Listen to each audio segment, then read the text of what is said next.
Next up, another show for Breeders' Cup. I'm really looking forward to what I'm going to learn from these guests. We're talking about the Japanese contingent at this year's Breeders' Cup with our team who comes to us courtesy of the JRA, Japan Racing Association. These races, their races throughout the year, available to bet. And our two guests today, key members of the team. You can find their analysis, picks, along with past performances on Saturdays over at inthemoneypodcast.com for the nights of the big JRA races. We'll introduce the first member of the team who was just over in Japan at Kyoto Racecourse and many other locales from Woodbine. He's Klaus Ebner. Klaus, good to have you back, but I bet you missed being there too. Yeah, Japan's amazing. I can honestly vouch for that. If anyone has a chance to even go there for a regular race day, it's just fantastic. I didn't get a chance to go to Tokyo this time, but I was at Kyoto for the Kikuku show, the last Jewel of the Triple Crown. And yeah, it's just a fantastic experience. And again, as we've always said to everyone on the air here, it's a must do and part of the bucket list if you're a racing fan. We also bring in a man whose byline you've read in the TDN. You've also heard him on these airwaves. Incredible knowledge of the breeding side of the business. Also a forum analyst with a particular interest in the Far East. He's Alan Carasso. Alan, what's up? Hey, Pete. How you guys doing? Excellent and better now. We are meant to have, you probably saw him on the thumbnail, Toshi Onikubo joining us. He may, oh, you know what? He just appeared in the green room. I was just talking about him, and now here he is on air with us. I think coming to us from San Diego. Toshi, is that right? Are you out there on the West Coast? Yes, I'm just arrived here a couple of hours ago. Sorry for being late, but yeah, thanks for having me. Pete, hi Klaus, hi Alan. Hey, Toshi. I have to ask you, Toshi, what capacity are you here in? Are you just a racing fan, or do you have an official role helping out with some of these Japanese runners? I mean, fortunately and unfortunately, I'm not just a racing fan this time around. I'm a racing fan as well, but yeah, I mean, this time around I'm working for the Breeders' Cup official as one of the North team, getting Japanese teams quote for the English media, as well as getting English publication to Japanese media outlet like one I'm working for, Neck Caver. So that's kind of a new thing they're trying to do, get more, exposure to Japanese audience about, not only about Japanese race horses, but the US and the international horses in the Breeders' Cup. Makes a lot of sense, Toshi, and you're the right guy to be at the intersection of that, presenting American racing to a Japanese audience and also Japanese racing to an American audience, as you've done for us the last few years. And you too, a key member of that team, bringing tips and analysis on Saturdays for those big nights hosted by Woodbine. JRA racing is fantastic year-round. It's something we encourage folks to pay attention to. But we're here today to talk quite specifically about this Japanese challenge at this year's Breeders' Cup. And we can start off looking at the Friday card in the Juvenile Turf Sprint, a race where, by my reckoning, Japan goes with a big shot with Ekoro Sieg. Toshi, we'll start with you. How serious a contender is this 2-year-old colt in the Juvenile Turf Sprint?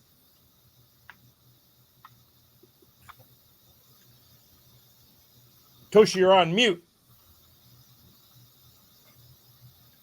While we get Toshi figured out, Klaus, why don't you take that question? Yeah, so yeah, you're right, Pete. I think he's a serious contender in here.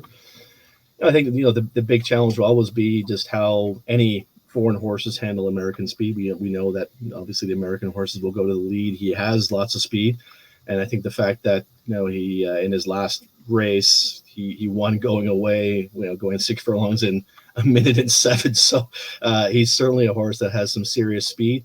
The one negative I can say about Ekoro Sieg is just the fact that he didn't handle he had a pretty rough break in his last.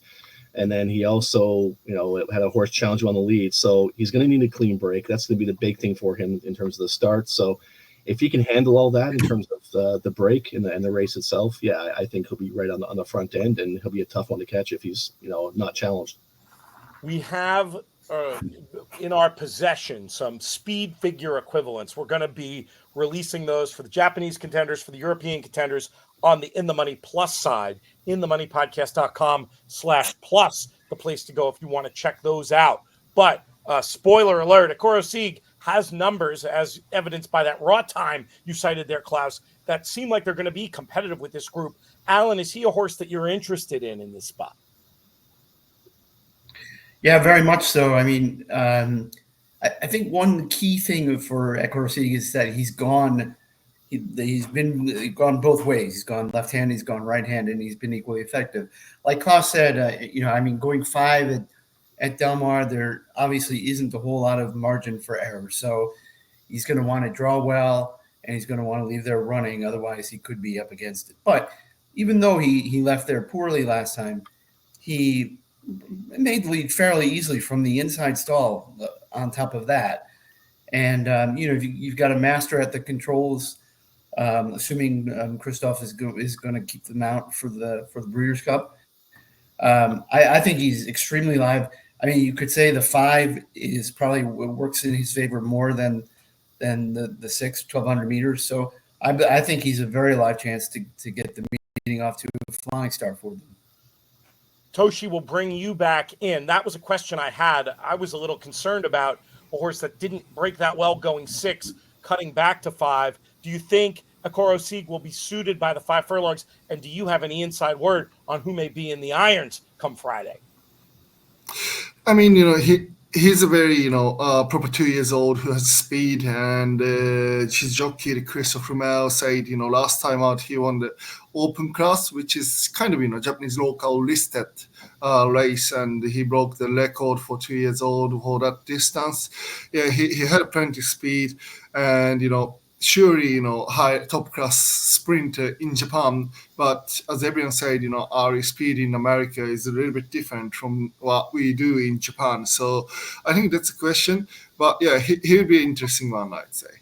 Definitely a contender to kick things off. I think we definitely have a contender in the second race on Friday as well. Breeders' Cup Juvenile Fillies, American Bikini attracting some wagering action. This one has a U.S. pedigree.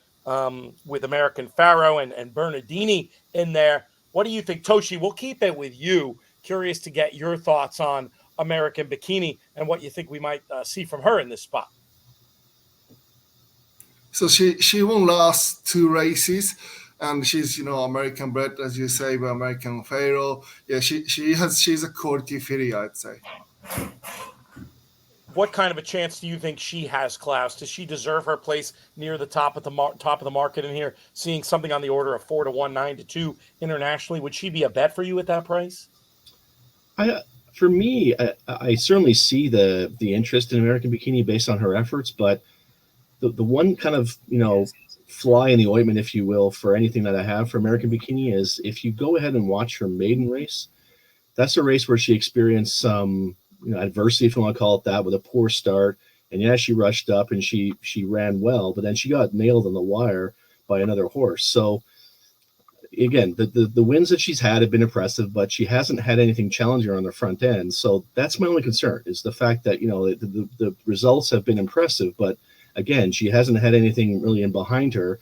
And if we want to throw another kind of caveat in there for in terms of why you may not want to look better as heavily, is the fact that the horse that she beat, Blue Sky, in her last start, I actually saw a live race at Kyoto last weekend, and he didn't run very well at all. I think he finished 5th in that race as the heavy favorite, obviously based on the fact that he ran about 2 lengths behind American Bikini in her last start. So if we're looking at a form reference, that's not a great form reference in terms of the fact that, he was heavily beaten this past weekend at Kyoto on the dirt. So I do think she's a quality filly. I think she has lots of things to like about her, but I just want to kind of raise that alarm now, saying, hey, you know what, she's not a slam dunk in here.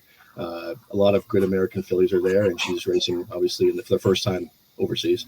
Interesting form question Klaus brings up. It's actually on figures that I've seen. It's the run 2 back, really, that stamps her as even more of a contender than that race against males. Alan, how good do you think American Bikini is? And I suppose we should pull into the conversation, and we'll start this one with you, Alan, and then Klaus or Toshi can chime in. Japanese have a second runner signed on here with Otamena Shako as well. But let's start with American Bikini. Are you with or against in this juvenile fillies, Alan? I think a key here is what she's actually facing next weekend. I mean, you look at the rest of the American 2-year-old fillies, and there's nothing in there that really scares the heck out of you. Nothing knocks your socks off. I mean, Scottish Lassie, her 90 in the Frazetta is what everybody's sort of targeting, and I mean, I halfway wonder if that's sort of an anomalous figure or not. If she's going to run a similar kind of race going 2 turns. Perfect trip in a weak race, right? I mean, maidens, the whole top of the market was taken up by maidens. It was a grade 1 in name only. She had a perfect trip. It's fast, no matter how you slice it, but is it repeatable? Yeah, and then, like you said, the 2-back race where she set the 2-year-old track record, 57-1. I mean, we're talking about American Pharaoh out of a Bernardini mare. She's a half to Paris Lights, who won a one winner at Saratoga. Yep. Right. So, I mean, you're talking about a filly who's built for a mile and a quarter, going 57 and a tick for 5 furlong. I mean, that I remember when Tempera won. I had her that year in 2001, primarily because she'd shown so much ability going shorter, and I just figured she was bred to do in the Breeders' Cup what she did, and she was doing that in the Del Mar Debutante. So that's how I got to her. I mean, I think you can make a similar case for her. I mean, same thing. She's going to have to draw well. She's going to need to leave there running, but she's certainly bred for 2 turns. And like I said, I wouldn't be scared by any of the competition. Maybe a little more optimism from Alan than from Klaus when it comes to American Bikini. Do any of the 3 of you have a note on Otamena Shako? The numbers I'm seeing looks well behind the best of these figures in form. Anything to recommend her, though? If you want, I have a few points to talk about. Go ahead, Alan. Sorry. Go, Klaus. Beauty over age. Okay. So certainly, was a victim of American Bikini 2 starts back when finishing behind her. She's a horse that usually is sent hard from the gate, and she'll have some company this race, including possible American Bikini on the front end. But, the thing that was for me not that bad was the fact that, her first 2 races at 5 furlongs, she stretched out to 6, had a record time last time out going 6. Still not sold on how good she is, but again, she just may be one of those horses that is rushed to the lead and will go a long way. She has the pedigree, being by Speightstown out of the grade 2 stakes winner, My Lady Curlin. So, there are some things to like about her, and the fact that, if she gets to the lead and say, for instance, American Bikini has a bad start, or other horses in the race from the U.S. have a bad start, well, you could be looking at a horse that's overlooked on the board at 20-30 to 1 possibly, and could take this field a long way. Again, there's lots of things that have to go her way, but if she breaks and kicks in terms of to the front, I think she has a shot. Maybe a throw in for you, Klaus, at the prices, and again, at the prices, 33 to 1 best price internationally, as opposed to best price 9 to 2 American Bikini. Maybe you're leaning a little bit that way, just from a value point of view, in a race that could blow up and has in the past. It's a funny race because half the time it's won by a heavy favorite, but then you do get boil over years where you see 33 and 50 to 1 shots win. Very, very interesting. It's going to be fun to see how it plays out. Let's pivot to the Breeders' Cup juvenile filly. Do we have a juveniles filly turf runner? No, but we do have more in the juvenile turf, which we'll go to next. Toshi, we'll bring you back in for your assessment of this runner in the juvenile turf, Satono Carnaval. Is this horse a serious contender in the juvenile turf? He's unbeaten grade 3 winner and a sprinter, and Damian Lane rode his debut race.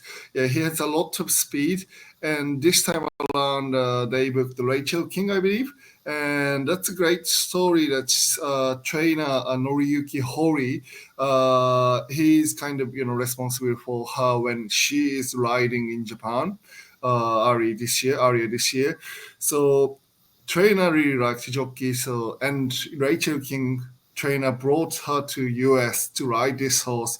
So I think that's kind of showing some sort of confidence, or at least targeting this race with the proper jockey this time around. So that's interesting. And as I said, he's unbeaten Grade 3 winner and sprinter and bred by Northern Farm. So I think he'd be actually an interesting one. Certainly from a storyline point of view, that's fascinating. Is this one that's been on your radar as a potential win candidate, Klaus? It is, yeah. I think he actually, in my opinion, maybe one of the best chances for Japan to have a winner on the card for the entire weekend. So, if you look at his body of work, he won his debut impressively over 7 furlongs. He coasted to the lead, wasn't asked for much, and he kicked on very, very impressively in his debut effort. Before they wheeled him back on a short 3-week turnaround to win that Grade 3, also taking him back to 6 furlongs. So, again, that's a lot to ask for a 2-year-old. Go from a maiden, then 3 weeks later running a 6 furlong Grade 3 event. Yeah, he was hard asked to do that, but I think it's more of a means to an end that kind of set him up perfectly for here. He gets a little bit of a light off having run in July, but I think the fact that there were lots of options for him in Japan, but the connections decided to take a shot here speaks volumes to me. His full brother is a graded stakes place in type horse in Japan, so I can see him improving. His pedigree is by Kitasan Black, so again, for me, there's lots to like there, and I think that the fact that the connections have confidence, they're bringing him here. That's enough for me to say, yeah, I'm going to have him on my tickets for sure. Attracting some market attention too at 12-1. Do you think that's well founded, Alan, like the other guys? Yeah, at 12-1, I might not be able to resist, for God's sake. Here's the thing. You got Team Hori, Team Mori, and that when these guys travel these types of horses, that they mean business. Hori is great. Mori may not have had the success. He's had success in the Middle East. And he's had some really sort of long shot chances he's brought over for the British Cup. I don't think it's that case this year, but Klaus, man, those are lofty words for a horse that's going to sort of hover in the double digits. You kind of wonder how he matches up and classes up against whatever Europeans show up. But at 12-1 or north of that, I would say he's a price play. Close your eyes and just bet it. Feels like could be all of that price and more on the USA Tote, just because there's going to be so many stories around. Will be interesting to see how they bet there. I actually went in the wrong order. I didn't realize. I thought the Juvenile was the last race, but the Juvenile's actually the penultimate race on Friday. We'll go to that now. There's a pair of Japanese runners. Both would have something to find when it comes to figures and form. So I'll present them as a duo, and Alan will keep it with you for thoughts on Ekoro Asel and Shin Belief. I would be more dubious about Ekoro Asel just based on his pedigree. Obviously, Chancelot was brilliantly fast. He was well beaten behind American Bikini last time. I would question, although I've paid the price, questioning trainers who try their horses that are out of ground. I should know better. They know the horses better than I do. But I would be more dubious of Ekoro Asel. On the flip side, I thought Shin Believe, his maiden race, well, those races never go a very quick time. It's a standing start, and the track is heavy and all that stuff. But he had to overcome a wide draw. He sat a wide trip, and he came away from them when he was asked. It's Mr. Fujita, who's going to have the big day on Saturday, let's hope. And I thought this horse was exceptionally impressive first time out. Now, he's got a horse like Chancellor McPatrick to beat. And so that's no easy task. But I think he's going to go out there and give a very good account of himself. Those big three Americans in that race are very serious. Chancer and Jonathan's Way and East Avenue. Toshi, can you see any of the Japanese contingent potentially troubling that triumvirate or the rest of the field in the Breeders' Cup Juvenile? I think we had two runners, but it's a little bit big task for them. Shin Believe is unbeaten, and other host Echo Asel is, he won the debut and got beaten by American Bikini second time out. I think those forms it's saying, a little bit difficult for them to compete. But however, Mori has a good track record in America sending horses. So yeah, I'd say fast 3 would be good, very good, and even fast 5 it would be a decent result for them. Klaus, what about you? Will these Japanese runners be on your tickets? As Alan mentioned, Shin believe more than Ikoro Azel. I will say, though, that in terms of Ikoro Azel, he may actually be a fly in some of the ointment for some of the horses in the U.S. because, if you look at his last start, he finished 5th behind American Bikini, but he had a horrible start. Like, he spotted the field about 3 lengths at the start. If you look at his maiden in his career debut, sent hard to the lead, won under wraps. So I think in the back of their mind, the connections are going to say, you know what, we're going, and whatever happens. We're going to go as long as we can. And as Alan mentioned, he's bred to be a sprinter, so I think he'll go to the front, and he may burn a few of these horses up. And hey, it may set up his countrymate or even the favorite. So, yeah, sounds like good news for Chancellor Patrick. Honestly, Klaus, that's a very interesting read. Let's move on to Saturday in a race the Japanese have won before. It's the Breeders' Cup Distaff. Awesome result going here, who's put up some very consistent and very fast speed figures. Maybe not as fast as the fastest that, the likes of Torpedo Anna have laid down, but especially with the major news breaking today that Idiomatic will not be competing. Does that open things up for Awesome Result to potentially get a result in the form of an in-frame finish? And on her best day, could she trouble the likes of Torpedo Anna? Klaus will go back around the horn and throw the ball to you. Yeah, in my opinion, she's the real deal. Again, she's done nothing wrong. She's gone from strength to strength. She's run on fast tracks. She's run on sloppy tracks in Japan, and she's done it all. So, again, the fact that she's been running at, the past, we'll say 3 starts at a roughly distance of 4 starts rather, at a distance of 1.25 miles, says that she should have no issue with a distance of 1.1 miles. And if you look at a horse like, for instance, Marsh Lorraine, and yeah, she had a bit of a setup that day with a, torrential pace, or however you want to call it, nuclear pace that day in that Breeders' Cup. But this horse is way better than Marsh Lorraine. Marsh Lorraine is a quality mare, and she still got the job done in Breeders' Cup that day. And I think this horse here is one that's got a big shot on the weekend. So yeah, I'll certainly be looking at her. She's American bred, being but justified of a deputy minister mare. So lots to like there. And I think because of the hype, she'll take some money on the weekend. She's got better figures in form than Marsh Lorraine did. But Alan, am I correct in saying it would require a subpar performance from Torpedo Anna for Awesome Result to get the job done? Or am I maybe even underrating Awesome Result? We've got you on mute now, Alan.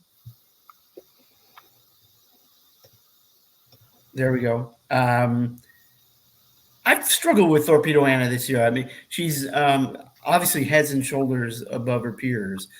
And I mean, she proved and earned some real street cred for me in the Travers, the way that she got home to almost touch off fierceness. So I happened to be at Parks for the Cotillion, and she was good. I mean, obviously it was a race that they didn't have to squeeze the lemon dry.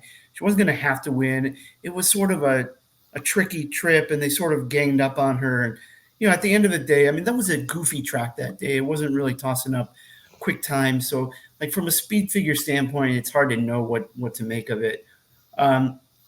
Listen, it's the end of a long season for her. She's been out since March, and I mean, it's reminiscent to me a little bit of a Swiss skydiver.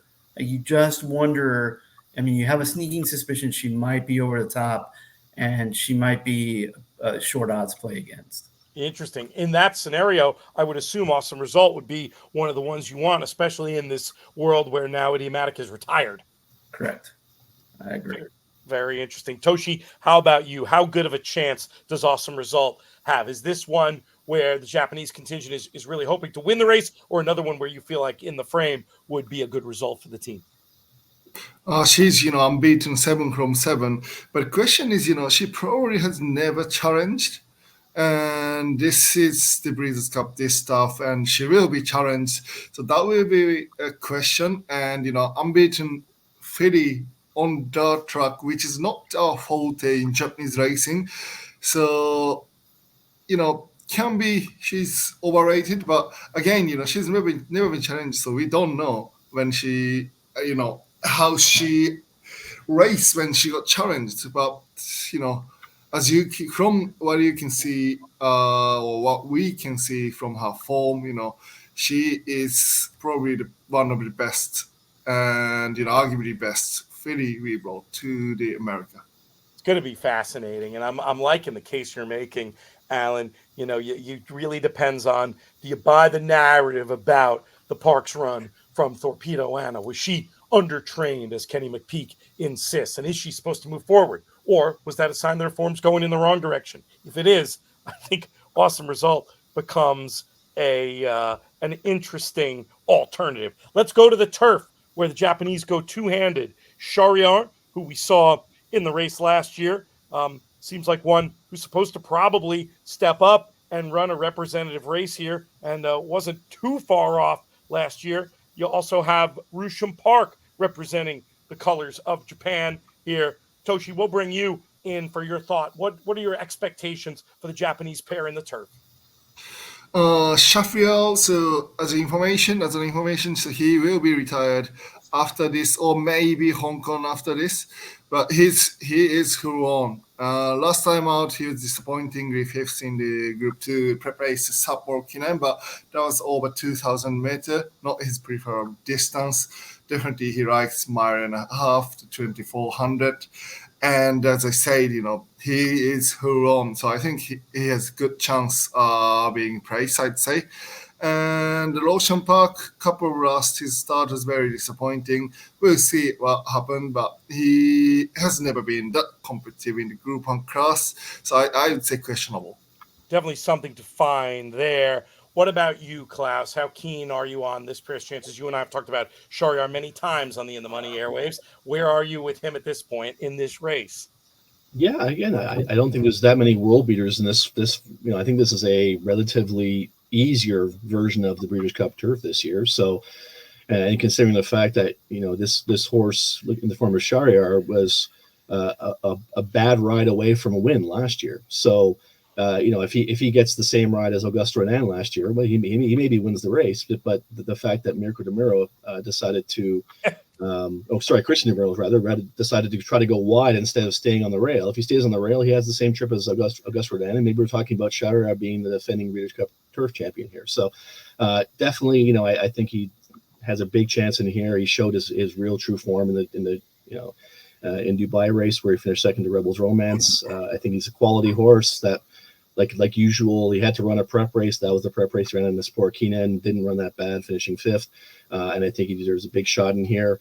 And for me, Rusham Park's a sneaky horse. I've been following him for a while now, ever since his trainer, Hiro Tanaka, came over to Woodbine. So I had a chance to speak to him numerous times. I've gone back and forth with him with emails kind of saying, hey, man, I'm looking forward to seeing your horses in the Breeders' Cup. He is going to be on the plane. And I kind of said, hey, what's going on? Because I think all of us are kind of shocked by the fact that he finished 10th last time out in the Benicio Okan, a race that he was supposed to win. And, he didn't. So he finished 10th that day. But, if you look at his prior form, he had a second behind Bellagio Opera in the Grade 1 Osaka High, had a decent effort when finishing fifth, and the Takarazuka Keenan, that was over soft turf. And I'm willing to throw out his race that was in Hong Kong, where he finished eighth. So if you kind of take away a few of the races in there, I think he deserves a big shot. And of the two, I'm probably going to be betting a lot more on Rusham Park than I am on Shahryar. Interesting. And I assume that just comes down to price. Taking a look at international markets right now, Shahryar at 12 to 1. Actually, Rusham Park best price only 16. I'm surprised there's not more distance between them, given, as you said, you can argue that Shahryar ran a winning race last year, 104 by her speed figure right there in the form, and then 2 lengths to Rebels Romance earlier this year. But that's interesting. Even at those prices, you're team Rusham Park in that battle. I am. What do you think, Alan? I agree with Klaus. I think the single thing I agree with most is that this is not the deepest renewal of the British Cup Tour field ever have seen. So the Shima Classic was such an odd race. It was so oddly run, and Rebels Romance sort of got away with it there. And Shahryar plugged on gamely enough to be second in a race that he'd run well in before. I'm not going to hold the Sapporo Keenan against him over a trip that's short of his best, and given the fact that that he ran horribly in last year's Sporkinen and then came and redeemed himself over here. So I think he's a live chance in a race. There is no standout. If you can beat Rebels Romance, who another horse he's been to Qatar. I mean, his passport is loaded. Qatar, Hong Kong, Bahrain. I don't know if he's been to Bahrain, but Dubai, the Group 1 there. So it's been another long season for him. I'm not going to be surprised at all to see Shahryar run a good race. An interesting fact here, by the way, his dam Dubai Majesty is winner of the Breeders' Cup Filly Mare Sprint back in 2010 or 2011. So a little interesting sidebar there. Purple blood in there for the Breeders' Cup for sure, and a passport with more stamps than Toshi Onikubo, world traveler, who will put the next question to. We're going to skip the Classic and come back to that at the very end. Filly and Mare Turf, another race that Japan has won in the past. There is potential participation in this Filly and Mare Turf from Alice Verite. Should she, I think you mentioned, Klaus, on the AEs, Toshi, should this one compete? Any chance? Well, she's a Group 3 winner, but it was handicap side. I say she's outsider. Alan or Klaus, quick word on her before we move it down the line. Doesn't sound like anybody has much love for Alice, huh? Again, I think she, on that Grade 3 race that her on paper, she has a puncher's chance in here, but the fact that she came back and finished 10th after that effort. I don't know. Again, she was in a great run of form prior to finishing 10th, so you could look at that and say, okay, well, there's a chance. The only caveat I kind of have is that her family hasn't done much at all, so she's the only real standout that I can see in that family. So again, it's not without a chance. She's by Kazuna, so she should have no issue with the distance. She's 4 years old, so you can obviously say that she has room to improve and get better. But yeah, she's really stepping into the deep end here off of a 10th place finish in a Grade 3 after winning, as Toshi mentioned, a handicap Grade 3 event. So yeah, sounds like outside looking in. We got a trio of Japanese runners in the sprint. Alan, we'll have you deal with them as a group. We're looking at Don Frankie and Remake and also Meta Max. Will any of these be on your tickets? Well, I mean, I think I am the charter member of the Remake fan club in the world. I mean, he's run well wherever he's gone. He's run well in Saudi. He's run well in Dubai. He ran very well last time in Seoul. So he's another one that doesn't need to take his racetrack with him. I have two concerns where it comes to Remake, and my heart oftentimes wins out in these battles, but he's a notoriously slow starter, and that will seriously compromise his chances in a 6 furlong dash. Don Frankie is a son of We Miss Frank, who ran 3rd in the Breeders' Cup Juvenile Fillies. Yep. A hulking horse, pretty close to 1,400 pounds. I think Toshi was going to ride him over here, but he couldn't handle the underfoot conditions of the Pacific Ocean, so decided to fly. So he's another one. I mean, he ran a tremendous race in Dubai where Two's completely freaked. So he's not without a chance. Metamax, I think, is outclassed. Interesting assessment of those three. Toshi, where do you stand on this Japanese contingent in the sprint? Yeah, I mean, Don Frankie has plenty speed, but he's one way to go, and the question would be the American speed. And yeah, as Aaron said, Remake could be. I love that horse, but even his jockey Yuga Kawada said, he always need a pace. He always need help with the racing pace. So that'll be a question. Perhaps it might suits him. But, you got to remember, if there's front runners race, there's no chance for him. And, yeah, Metamax, he doesn't have a class competing, group on Grade 1 races, as he's only the open class winner, Japanese race stat. But as an information, his owner-sponsored race, Sai Games, is actually a subsidiary of Mr. Fujita's company. And they will also broadcast live streaming in Japan as well. I mean, probably that's kind of his showing his interest to more of the Breeders' Cup itself, not only this race, but this is first thing happened in Japan. Japanese company sponsoring the Breeders' Cup. Certainly interesting, and we see it becoming more and more international every year. As Vanessa Ryle said in our analysis of the European contenders, quoting Aidan O'Brien, the world just keeps getting smaller, and it's great to see. Klaus, can you chime in with any additional thoughts on the trio in the sprint? Alan covered off almost all my parts there, the things I was going to cover off. I too am part of the Remake fan club, so he'll be on my tickets. The only concern I really have with Remake is the fact that he's gone to Korea, a lot of traveling on his passport this year. So, going from Saudi to Dubai to back to Japan, then over to Korea to run his prep race for this when he won the Korea sprint. And then now he's going to America. So, again, he's a world traveler. He's used to all the traveling. I think, like we already mentioned, the fact that he's a notorious slow starter is not going to help him. But hopefully he'll have Don Frankie and Metamax to help set up the racing for him.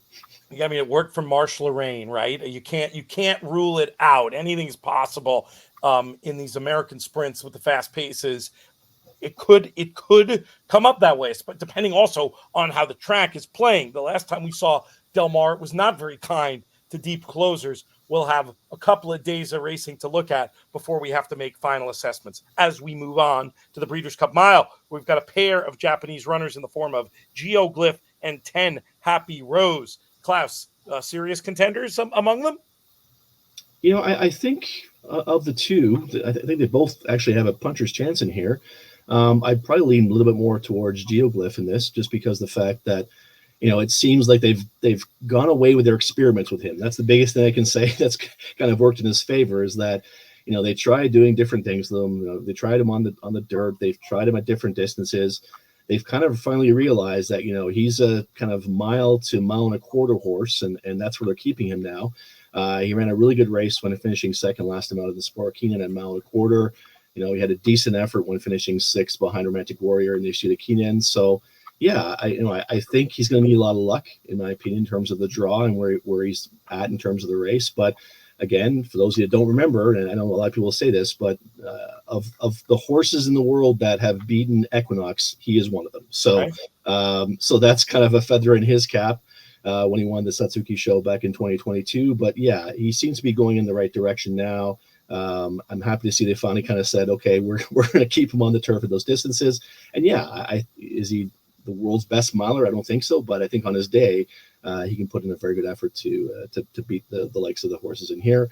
And then for 10 Happy Rose, I'm sort of a little bit biased with her, being that she's by Epiphanea, my favorite horse in the world. So, she's a 6-year-old mare. She was a giant upset winner of the Victoria Mile this year. Big figure too. Yeah, but do know too is that she ran a very, very quick race that day. She ran the mile in a minute 31 and change. So that is not to be laughed at all. So I think if they take her back, make the one run, she has a big shot. I think she can close into a quick pace if there's enough pace. She has a good turn of foot.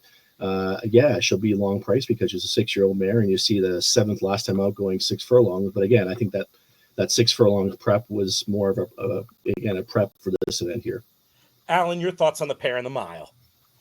Definitely Geoglyph over 10 Happy Rose for me. Geoglyph, sorry to keep doing this, but by a former Breeders' Cup winner in Dre Fong.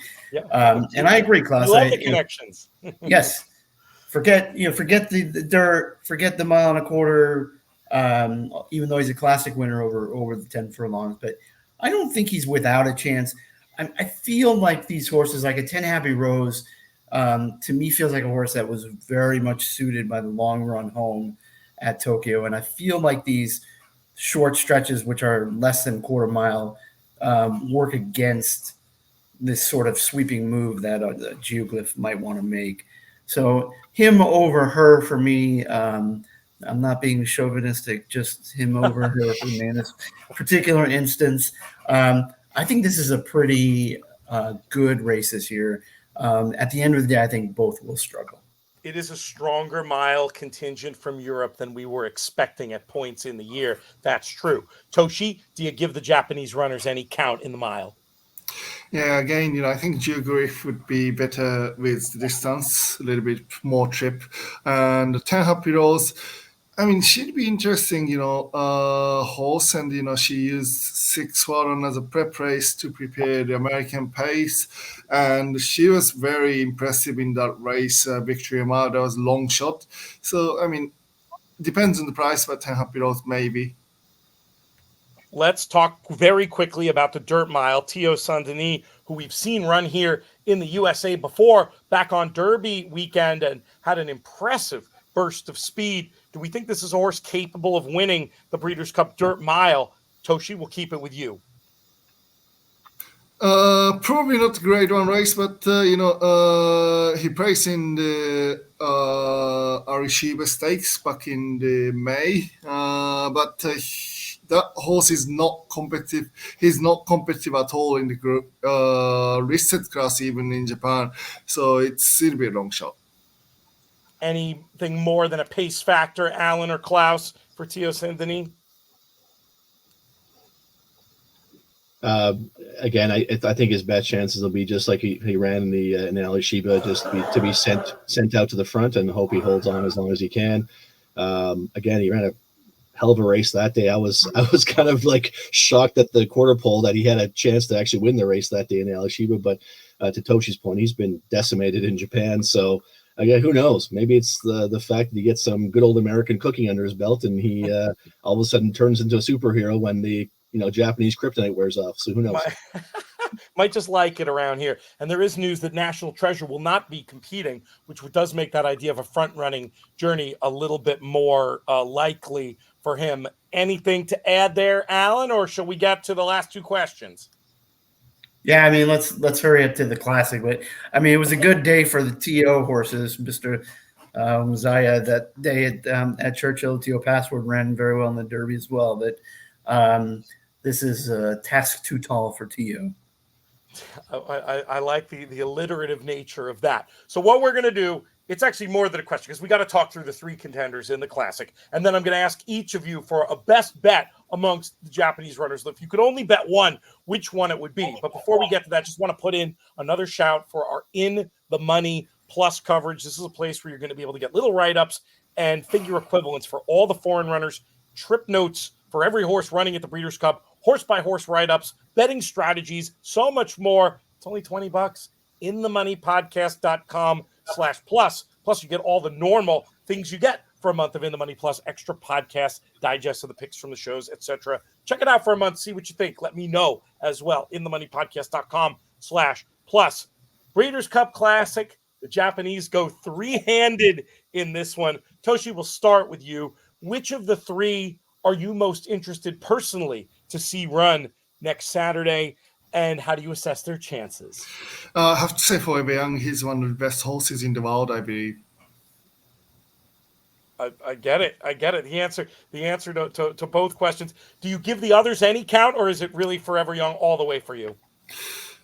I mean, he's a different class, even compared to those grade 1 proper praised and a winner on dart races in the world. But Ushba Tesoro, he always finishes strongly, so I think he would be there at the end. But yeah, I think Forever Young would be the best. Easy. Love it. A lot of confidence from Toshi in that opinion. Speed figures seem to back it up, by the way, and he's an improving 3-year-old late in the season. Alan, how about you? Do you see it as clear of a delineation between Forever Young and the older horses? I just think from a tactical standpoint, he's the right kind of horse for Japan. He obviously doesn't need the lead, but he can sit handy, which is going to suit him. He's not going to have to make up many lengths. He showed you in the Derby that he can make a run from out of it and be in the thick of it with grade 1 horses in this country. I thought his win in the Japan Dirt Classic was spectacular. For me, he's the pick of the three. Ushba Tesoro ran a very credible race in his prep. Dermasoda Kake was disappointing. I mean, I don't think there's any two ways about it. But considering last year he didn't have a prep and then nearly won the Breeders' Cup Classic. I mean, it's hard to toss him out completely. But it was interesting that it seemed that the panel, the committee, was sort of on the fence about inviting Dermot Gage over for the Classic just based on his form this year. Hasn't been nearly as strong as it was last year. So, but he's here and he's in with a chance. But Forever Young is the pick of the three for me. Klaus, can we make it a chorus in terms of preference among the three Japanese runners, and what do you think the others are capable of? Well, I think for me, it's more, my head says Forever Young, but my heart says Ushba Tesoro. So, I love Ushba Tesoro. He's just such a hard trying older horse. And the fact that he always comes with his like locomotive run. He just a head full of steam at the top of the stretch and tries to do his best all the time. So he's as honest as the day is long. I just love that guy in terms of just putting in his best effort each time.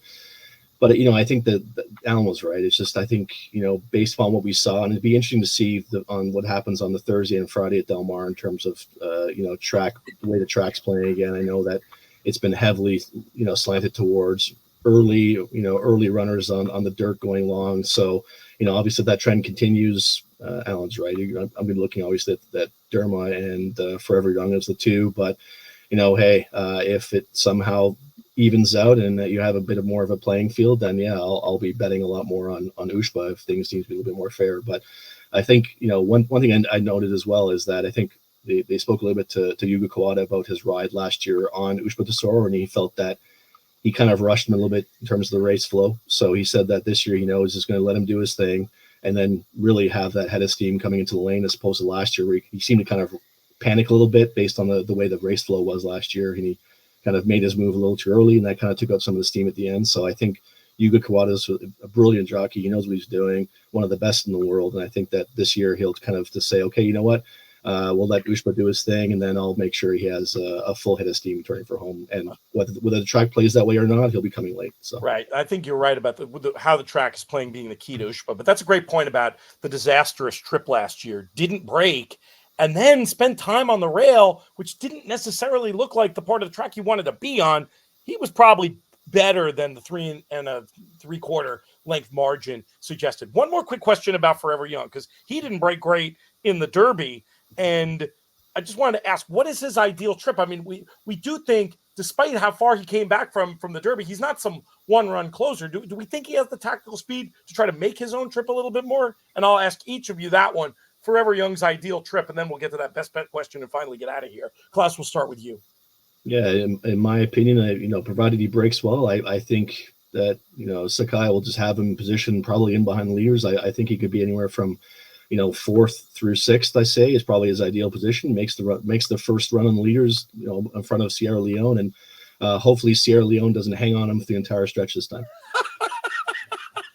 Did likely cost him the Kentucky Derby. What a story that would have been. Alan, do you agree we might see stalk and pounce tactics from Forever Young? Yeah, I think all things equal, I think he's going to sit a trip similar to what he sat last time at TCK. I think he'll be handy enough. He'll be there to get first run on them. And I think the pace has the potential to set up for him very, very nicely.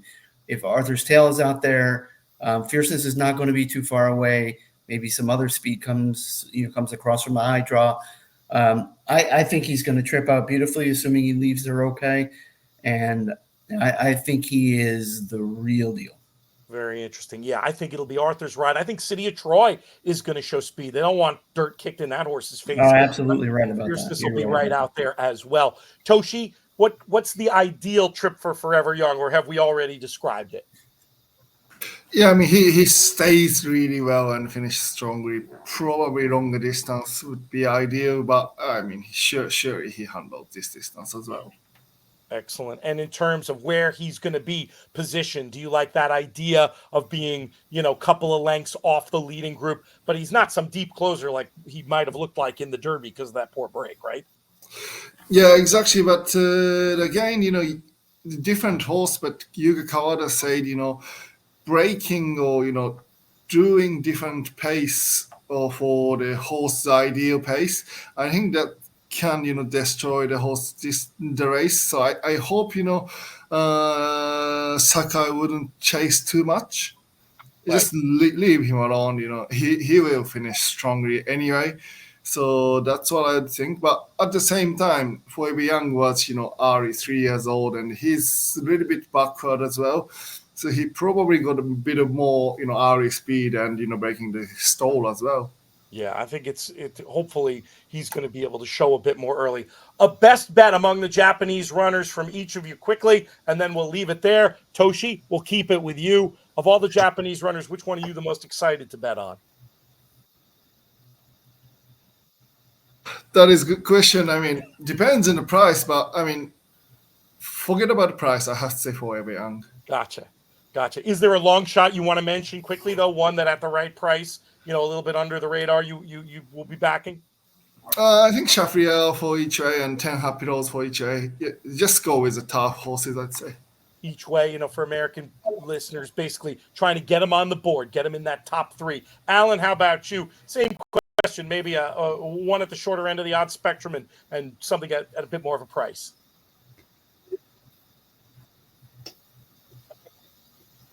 I mean, I would say that when we got a little bit of freezing coming from Alan. We'll see if we get it sat back. down in the seat tonight, I would have said that Forever Young was my best bet, but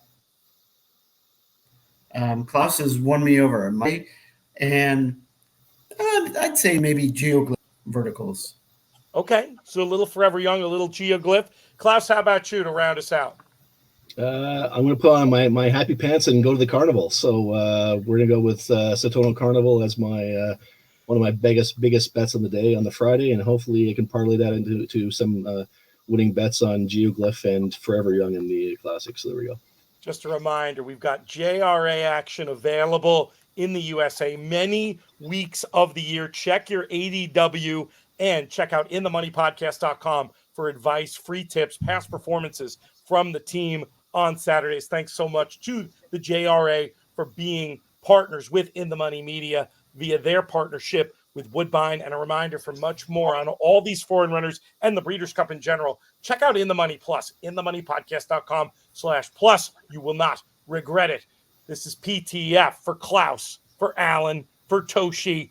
Can't wait to see you more with our extra Breeders' Cup coverage. Make sure you subscribe to the In the Money Media YouTube channel so you don't miss any of our content. We're getting so close to 10,000 subscribers. Go subscribe now and help us reach that goal. Till the next time, I'm Peter Thomas Fornatal.